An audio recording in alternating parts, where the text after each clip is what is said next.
Of Locked On Phillies. The Phils just keep winning 5 straight series, and everything is going this team's way. We'll talk about the series in Cleveland on today's episode.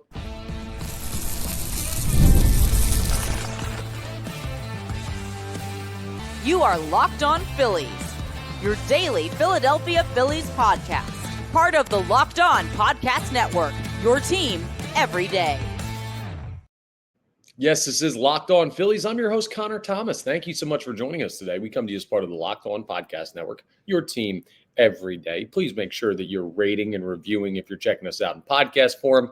If you're checking us out on the YouTube side, make sure you're hitting that subscribe button. If you can't watch on YouTube, you can listen in podcast form. If you're listening in podcast form, you say, hey, I want to see Connor's beautiful face as he talks Philadelphia Phillies baseball, one of the hottest teams in the sport. You can watch on YouTube. So make sure you check out both ways to consume Locked On Phillies. If you're not familiar with some of my work, I've been a credentialed Philadelphia Phillies media member for 4 seasons. This is my 4th year as the host of Locked On Phillies. And I also do just general Philly sports talk on the radio here at 97.5 The Fanatic. Been doing that for a little over 5 years. In today's episode, well, we're going to lead off, of course, with the reaction to the series over the weekend in Cleveland. It's the first time the Phillies have won a series in Cleveland in what feels like 4,000 years. I mean, it's a place that they don't go very often. Like, it's not an every year series, but it's impressive that they were able to do what they did against a solid baseball team up there. The Guardians are always kind of one of those just sneaky good teams that always will give other good teams trouble, and the Phillies found a way to win another series. We're also going to talk about the biggest concern with the team right now, because there's a lot of stuff going right. They're basically doing everything well. So what is there still to improve upon? There's always something. We'll get into that. And then we'll look at, they get no days off. They come back home. They welcome the St. Louis Cardinals to Citizens Bank Park tonight at 6:45. A sneaky big series because the Cardinals are one of the hottest teams in baseball as well.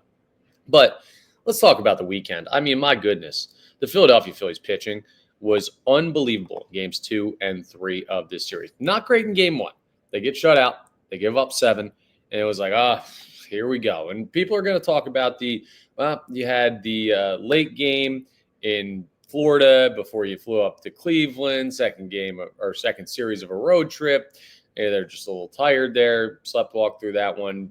Yeah, I mean, they didn't really do all that much. And Aaron Nola was rough again. The home run really bit him once again. Like, when Aaron Nola struggles, that's what he is. Now, if he has one of those starts to 2 good starts, like he just came off a stretch of 2 really good starts, I guess you'll take that. It's annoying, but the important thing is the team. It's not the individual, right? So Nola needs to be better.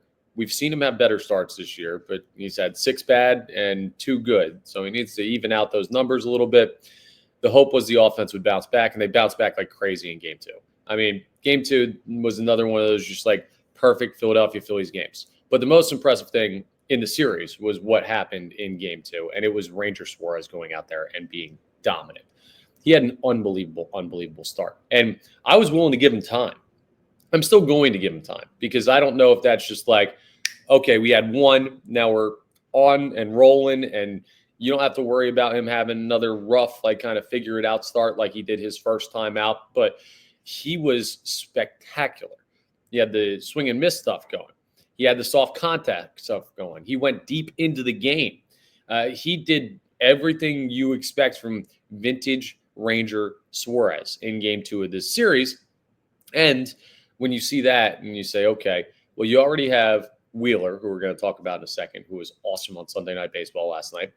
Luzardo's been really good. Sanchez has been really good. Painter's going to come up. Nola can give you good starts. He hasn't given you more good starts than bad starts this year, but he's going to give you more good starts. It's just like, how do you consistently beat this baseball team when they play like this? I don't know how you do it. Like, even when, like, let's just live in a perfect world scenario. This is all hypothetical, all right? I'm just making this up off the top of my head, right? But let's say you face Zach Wheeler. You're already worried about, well, how in the world do you beat Zach Wheeler? He's probably going to shut us out. And then your response to that would be, well, we're going to have a damn good pitching performance from whoever's on the mound. If there was just like a random pitcher, like maybe Luis Ortiz of the Cleveland Guardians was on the mound, and he had like a 9 strikeout performance, and he really, really shut down the Phillies offense. Like maybe that's the key. And then we'll get to the bullpen, and their bullpen hasn't been great this year. So maybe we can scrape some runs across there. And if we keep their offense quiet, maybe we can find a way to like consistently beat this team. And then you know what happens? Everybody's quiet, and Kyle Schwarber just goes yard twice, and he has 3 RBIs, and all of a sudden it's a 3-0 victory, and the Phillies bullpen look better. I mean, I just don't know how you consistently beat this baseball team when they play like this, and this is why we had the conversations in the offseason that we did. This is why, folks, because they have an awesome rotation, and they have power in the lineup. And if the guys hit to their potential, and the approach seems changed, then you get a lengthy lineup with the ability to hit the ball out of the ballpark, but also guys sprinkled in there. Bryson Stott, a solid series. Trey Turner's hitting over 300. You have guys sprinkled in that really like lengthen the lineup and add that, hey, we're going to get guys on for Kyle Schwarber so that those home runs matter more, for Bryce Harper so that those homers matter more. When this team is at their best, they're a near unbeatable baseball team. I'm telling you this. Now, the problem with the Philadelphia Phillies in past years is they have not consistently enough been at their best when it matters most.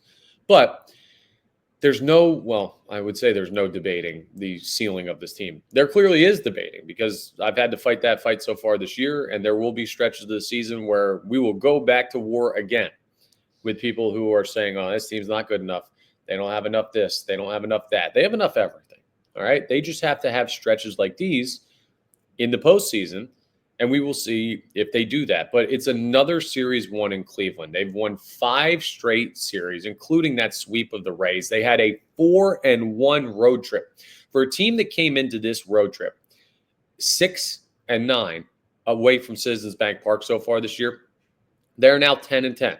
They're dead even at 500. They have even that record. And you might say, well, we're not looking to play 500 ball. They're not going to play 500 ball at home. So if they play 500 ball on the road, everything you get at Citizens Bank Park is bonus baseball. And they're going to be well above 500 if they can just even out on the road.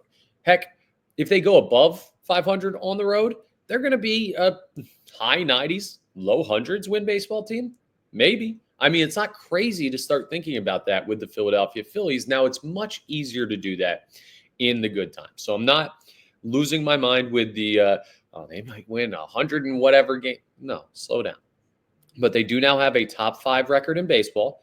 They're one of the hottest teams in the sport right now. They seem to be winning in multiple ways. Like, just look at this series and, well, let's look at the road trip in general. Like, down in Tampa, you were able to win. There were no real tight games besides the comeback at the end, but you were able to win a come from behind extra innings game in the series ender. Shows you fight even when you have no business being in the game. You're able to win blowouts because when you're hitting the ball out of the yard, this team's going to score a lot of runs and their pitching's really good. You're able to rely on the bullpen in big spots, especially in that series ender. And then in the Cleveland game, I mean, sometimes you're going to get the doors beaten off of you by a good team. That's just baseball. You have days where you have rough days, man. That just happens. But you're able to have bounce back victories when you need it. The offense came out and they got after it in game 2. And then if you're going to play in a pitcher's duel, hey, we can do that too. Zach Wheeler on the mound, let's rock. Like, I don't know. Well, again, coming up next, we're going to talk about the biggest concern with the team right now. There's not many to point to. And you can't just wipe away the problems that existed a couple weeks ago when this team was kind of finding their footing a little bit. But you feel much better about their ability to overcome them now that you've seen them do it in 5 straight series. They are 9-3-1 in series so far this year. They have only lost 3 series. They split 1 with the San Francisco Giants. They have won 9 of them, including some big ones like the Dodgers, the Guardians now. Like, they're not just beating up on bad teams. They're beating good teams too. This Phillies team is exactly what we should have thought they were. Very talented. Now the question is, how do you fine-tune that? How do you become consistent with it? How do you put yourself in best position over the remainder of the regular season? And there's a lot left to seed well in the postseason so that you get a lot of games at Citizens Bank Park for Red October. How do you figure out all of that stuff? And it's about just playing consistently good baseball. But let me ask you something. Like, you're going to play 3 or 4 game series pretty much the rest of the way. They may have a weird 2-game series in there somewhere. I don't remember if they do or not, but you're going to play 3 and 4 game series, and you're going to get some combination of Wheeler, Nola, Sanchez, Suarez, Luzardo. Okay, so Nola feels beatable right now. All right, you can have that one. Wheeler feels unbeatable right now. You're not feeling good about that game. Ranger looked really good, but I guess he's probably still feeling beatable because he's only made 2 starts this year. Luzardo has been almost as good as Wheeler. Like, he's been amazing. And Sanchez, we know his upside is even higher than how he's pitched this year, and he's pitched fine. I don't know how you pick 3 pitchers out of that lineup that you're going to beat consistently.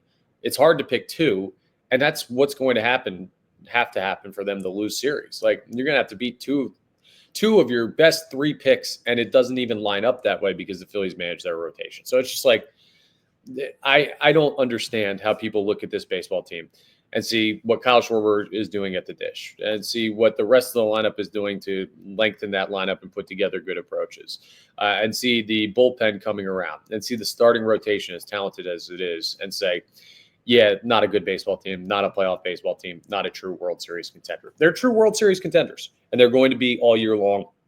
And I love that for the Philadelphia Phillies. And then we'll cross the October bridge when we get to October, right? Things are good in Philadelphia Phillies land.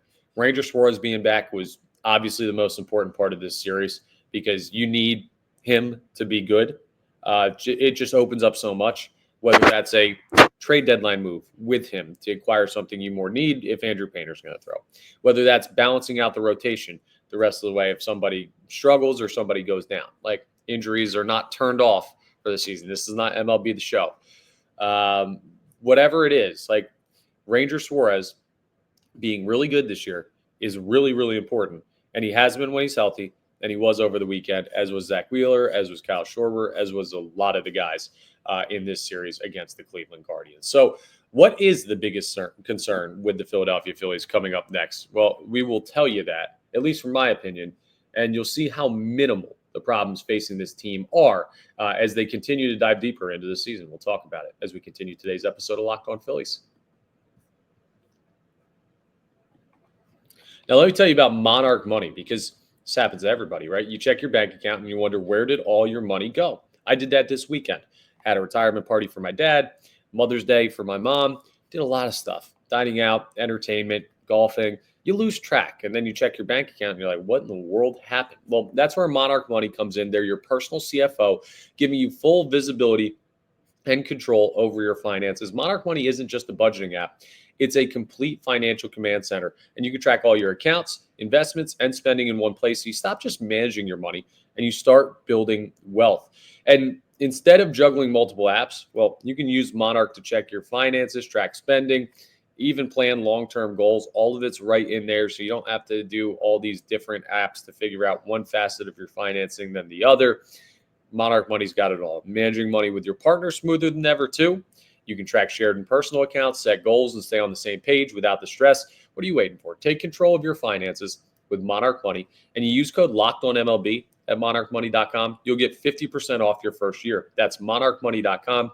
Code LOCKEDONMLB for half off your first year. Go ahead and check out our friends at Monarch Money. By the way, Monarch Money is also our title sponsor for today's episode. Got so excited about the Phillies, I forgot to read that at the beginning, but this episode is indeed brought to you by Monarch Money. You can take control of your finances with Monarch Money. Use code LOCKEDONMLB at monarchmoney.com for 50% off your first year. The Phillies, what are they worried about? They're not worried about their finances necessarily. Like, they got all the money in the world. But baseball teams have worries even when they're going good. And the goal for the Philadelphia Phillies should be, hey, perfection.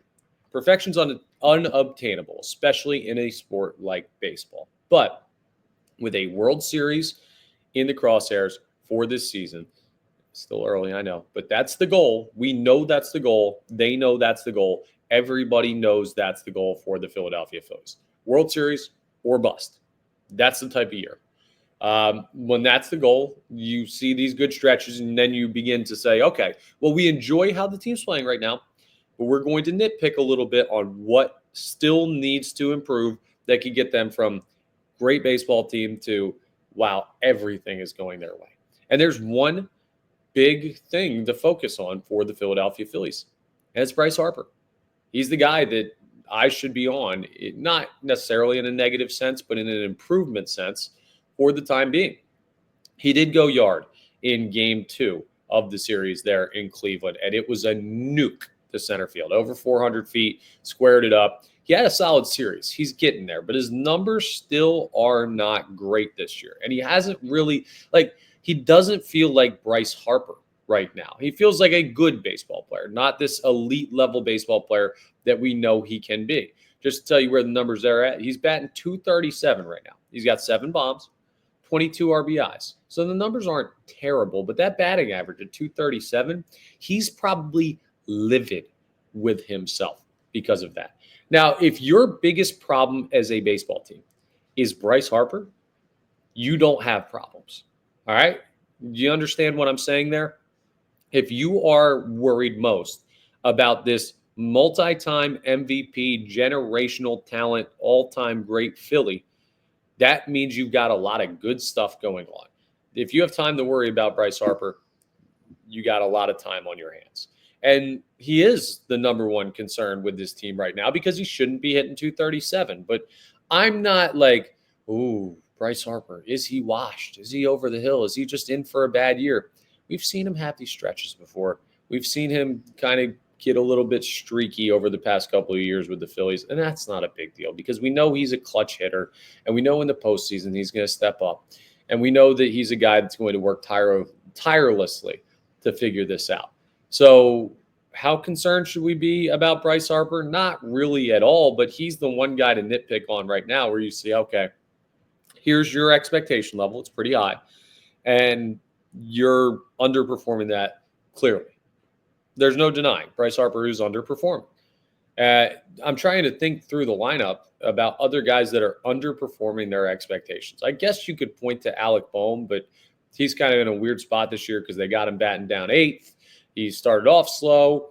He's now trying to kind of work his way back, but in the 8 hole in the lineup, not a lot is asked of him. Anything you really get from Alec Bohm with the way this lineup is going is extra. It's the sprinkles on top of the sundae, the cherry on top, whatever expression you want to use. So he's not in a major offensive role for this team right now. Trey Turner's hitting over 300. Bryson Stott's been awesome in the leadoff spot. JT Realmuto's put some good swings on baseballs recently. I like what I'm seeing from JT. Castellanos is Castellanos, right? He's had some good at-bats, had some bad at-bats, but he's put up solid numbers this year. He's been a good part of this team. Max Kepler out and left has been really solid for what the Phillies were expecting from him. And then in center, you're starting to feel better about. So center field has gone from we have a major issue to okay, this is acceptable right now. The way Johan Rojas and Brandon Marsh are playing. That's it. That's all you really need, right? Is acceptable out of the center field spot because everywhere else you're getting more than acceptable. You're above average at first, even with Bryce Harper struggles. At first, at catcher, at second, at short. Third, you're probably at average with the way Alec Bohm's playing. Right field's above average. Left, you're probably at average. But you don't really have any below average spots besides center field when the guys are going bad. And where they're at right now, they're okay. So as far as biggest concern, just to wrap up where we're at here, I'm reaching for biggest concern. The bullpen has settled in significantly. They've been really, really good lately. The starting pitching will never be the biggest concern with this team. I promise you that. You have my word. I feel so strongly about that. The starting pitching is not going to be a problem for this team.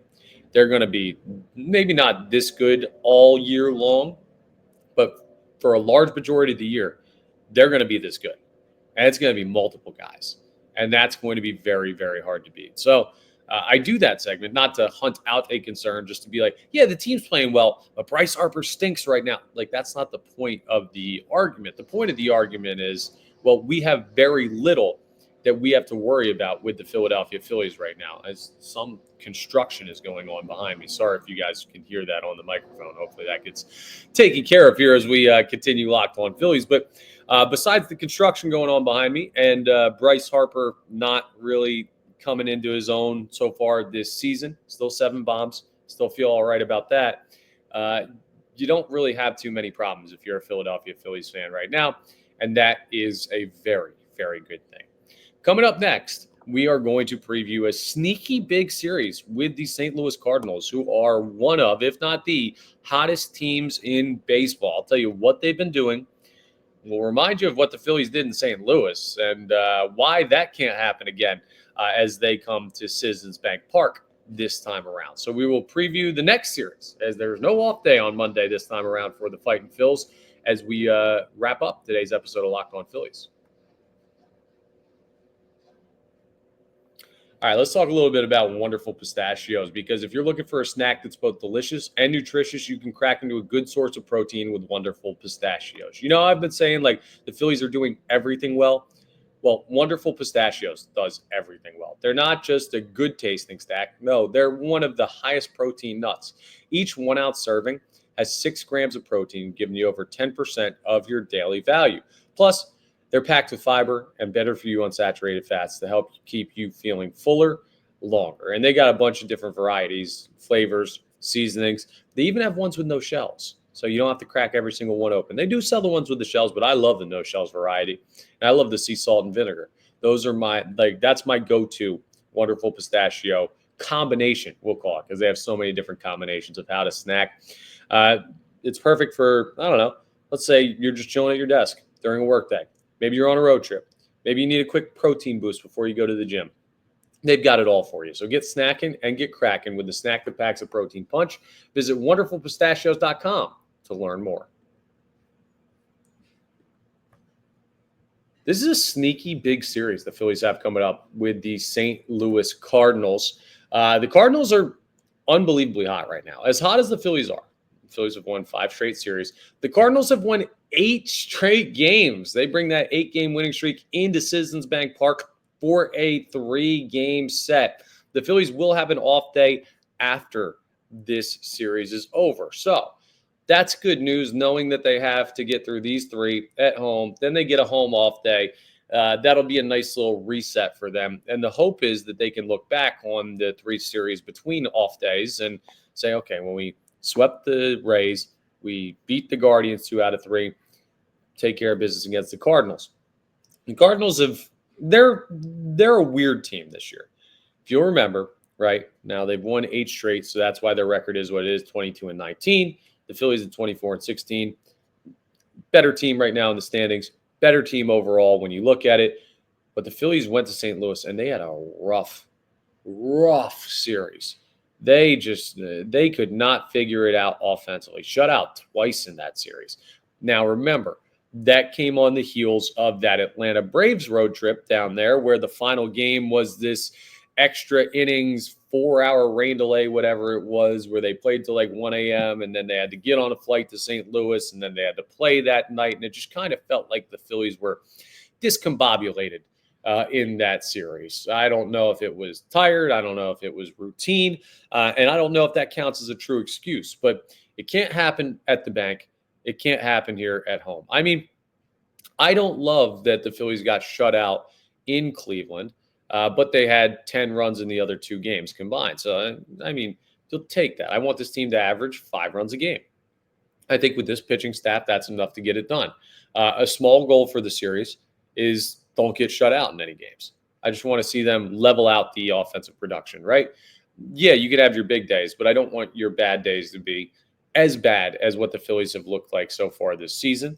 That's it. And like a bad day doesn't kill you. You can still win 2 out of 3 and win the series. But against the Cardinals, who shut you out twice, don't let it happen again. I mean, for the Cardinals, their pitching has been okay. You're going to see Liberatore again, or Liberatore. I can never figure out how to say Matthews' name, but you know, he threw against the Phillies last time. He was really good against the Phillies in the series ender of that series out at Busch Stadium there. He's kind of came back down to earth a little bit. He's got a 3.07 ERA, but a .95 whip. He just doesn't put guys on base because he only has 6 walks so far this year in 41 innings pitched. Not a huge strikeout guy. Not going to walk you. Pitches to soft contact. a lefty, the first lefty starter the Phillies have seen. So that's going to be something to really, really keep an eye on it tonight in game one. They don't have a lot of pop on their team. You're not going to get beat by the long ball a lot. So it's a shame that Aaron Nola is not throwing in the series because he would probably like that. He was pretty good against the Cardinals in St. Louis. He did pitch in that series on the road. Wilson Contreras is leading their team in home runs with 6. Kyle Schwarber, for example, he already has 14. So it's just like you have more than double the top guy on their team's home runs. They don't really hit a bunch of bombs. He's only got 23 RBIs, Contreras, who also leads their team. So offense hasn't been great for them, but they do have a couple guys hitting for good average, including Brendan Donovan, who's batting .318 for them. He's no Stephen Kwan, who you just saw in Cleveland, who's batting over .330. But that's the thing. The Cardinals are going to have to find wins by pitching really, really well, using their bullpen well, solid bullpen, and just scraping across multiple hits. Now, Christopher Sanchez in the past has been a ground ball, soft contact pitcher. But now he's got plus strikeout stuff, and he goes for the Phillies in game one of this series, just to give you an idea of the Phillies pitching matchups. It'll be Sanchez in game one, Luzardo in game two, and then that means in game three, of course, we're going to get Aaron Nola again. So he will pitch in this series, just not till the final game of it. We'll see if it's a bounce-back performance from him. But, I mean, the idea behind how the Cardinals have been playing baseball is we're going to scrape across runs. We're going to be a scrappy team, and we're going to pitch well enough to keep ourselves in a ball game, even though we're not going to hit many bombs. So at Citizens Bank Park, if the Phillies can hit the ball out of the ballpark, they're going to win this series. And if they have to scrape and claw with the Cardinals, it's going to be a little bit tougher. I don't really see a good avenue to the Cardinals winning this series without their pitching being really damn dominant. Like their starting pitching, I mean. And I guess the bullpen as well, because the Phillies have feasted on bullpens pretty well in this season so far. But their offense is not enough. Like, you're probably not going to win games in this series if you're the Cardinals putting up 7, 8, 9 runs. Like that's not their bread and butter. That's not what they have to do. If the Phillies average 5 runs a game in this series, they will win this series, and they may sweep this series. But again, the expectation for taking on the Cardinals, you might say, oh, well, the Phils are red hot. Can they get another sweep? Playing them at home. We owe them one. 2 out of 3 ain't bad. The games that I'd expect the Phillies to win in this series, and I got the ones in Cleveland wrong. I thought, okay, well, you got to go get game one because I don't know what you're going to get out of Ranger Suarez. And I would rather trust Aaron Nola than Ranger Suarez. Well, Nola was kind of a mess. Suarez found a victory easily in game 2, and Wheeler. Just always count Wheeler starts as wins. You can pretty much tell time by the Zach Wheeler starts. It's that consistent. But in this one, got to go get game 1. Game 3 is the one I'm worried about. So actually, go get the first 2. Sanchez and Luzardo are going to have to find ways to win. And then the Aaron Nola start is just gravy. If he can start to figure some stuff out on Wednesday, maybe you'll feel better about where he's at. I don't know. The Phils just have to keep doing what they're doing. Roll the baseballs out. Find a way. Everyone's going good right now besides Bryce Harper. The bullpen is settled in. I guess the number one thing I'm going to be watching in this series when we get to the Nola start will be Aaron Nola. I'm intrigued to see how much of the rope he can hold, like doing his part, for the rotation, because the other 4 guys have been good. Ranger, his last start was very good, even though he had the rough first one. I guess I'll also look for Harper to see how he hits getting back. He started on the road trip to get a little bit more of the power stroke back. Maybe this is the perfect series for him. You get back to the bank and you get a smaller ballpark, a place you're comfortable hitting, and you say, okay, I did some good things on the road trip. Now let's put it all together here against the St. Louis Cardinals. No, we've got an off day coming on Thursday. That's the other reason too. Rob Thompson does like to do those day before the off days for stars, because he wants to get them 2 days worth of rest. So yeah, definitely want to win the first 2 games of this series if you want an avenue to taking down the Cardinals. But I think that 8-game win streak that the Cardinals are on, I think that ends tonight. I think the Phils go get game 1, and then they got 2 opportunities to win their 6th straight series. And God, let's see how far the streak can go. Much like Kyle Schwarber's on-base streak, which continued last night, and he has gotten on base in every single game so far this year. I think the Phillies are rolling right now. And I think they're going to continue to against the Cardinals tonight. On tomorrow's episode, we will react to Game 1 versus St. Louis. We will preview deeper Game 2 against the St. Louis Cardinals. So a lot still to get into as we begin this week, but it feels like more of the same for the Phillies. They're rolling, and when you're rolling like this, you don't switch up the formula. You don't do anything drastic. You just go out there and do your job, and the better baseball team will more often than not win. Right now, the Phillies versus the Cardinals, the Phillies are the better baseball team. So let's hope it continues, but things are good in Philadelphia Phillies land. Things are good here on Locked On Phillies, especially because you listened or watched today. So thank you so much for doing so. Please make sure you're rating, reviewing, subscribing to the YouTube, all that great stuff. We are, once again, I'll remind you, part of the Locked On Podcast Network, your team every day. One other thing, I'm wearing my Sixers shirt today. If you're watching on the YouTube, you can see it. NBA Draft Lottery tonight. Go give some love to our friends over at Locked On Sixers. They need some luck tonight, the Sixers do. So that's something in just the Philadelphia sports scene. Check out Locked On Sixers and our Locked On NBA channels if you're the fan of a different team for what's going on tonight with that. But I will talk to you tomorrow on the next episode of Locked On Phillies.